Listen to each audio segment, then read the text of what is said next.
কিন্তু যখন তার পাল্টাইছে তখন থেকে তাকে আমার দু চোখ আমার দেখতে মন চায় না, যেটা সত্যি কথা।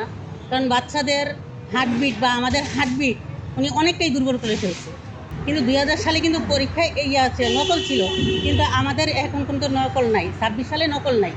উনি তো চাঁদপুরের, যেহেতু উনি চাঁদপুরের আর আমিও চাঁদপুরের মেয়ে, উনি আসছে আর আমি অনেক অনেক খুশি হয়েছি।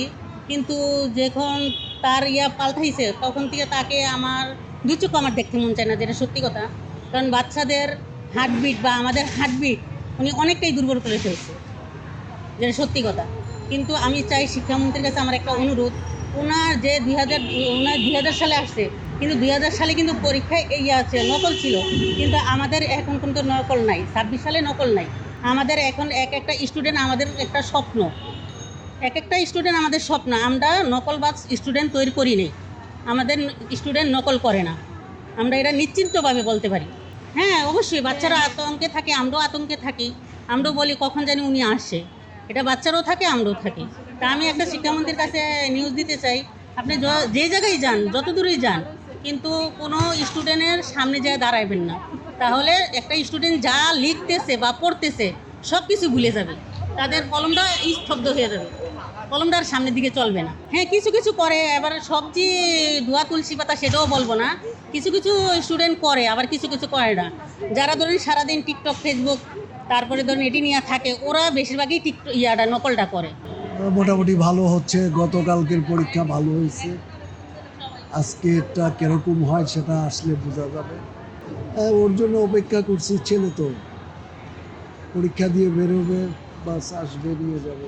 এই পড়াশোনায় ওর মা সহযোগিতা করেছে, আমি করেছি, আবার স্কুলের ম্যাডাম আছে, বাসায় স্যার আছে। ওরা না, নতুন শিক্ষামন্ত্রী এখন আসছে, সে এখন কি করে কিভাবে সেটাই দেখার ব্যাপার। না না, ভয় পাবে। দেখেন, যারা ভালো স্টুডেন্ট তারা কখনো ভয় পাবে না, যে আমার মেধা আছে, আমি যা আসে। নতুন শিক্ষামন্ত্রী যখন আসছিল তখন তো খুব ভালোই লাগছে, কিন্তু এখন ইদানিং যে এক এক দিন এক এক যেই কথাগুলো বলে, এগুলো অনেক সময় খারাপই লাগে। যেমন প্রথমে শুনছিলাম যে সাইলেন্ট এক্সপেল হতে পারে, বাচ্চা গাড় ঘুরে তাকাতে পারবে না। মানে একটা বাচ্চা লিখতেছে অথবা হঠাৎ করেই এক্সপেল হয়ে গেল, কিন্তু ও বুঝতেই পারলো না কিসের জন্য আমাকে এক্সপেল করা হলো। এই কথাগুলো যখন শুনছিলাম তখন একটু খারাপ লাগছে।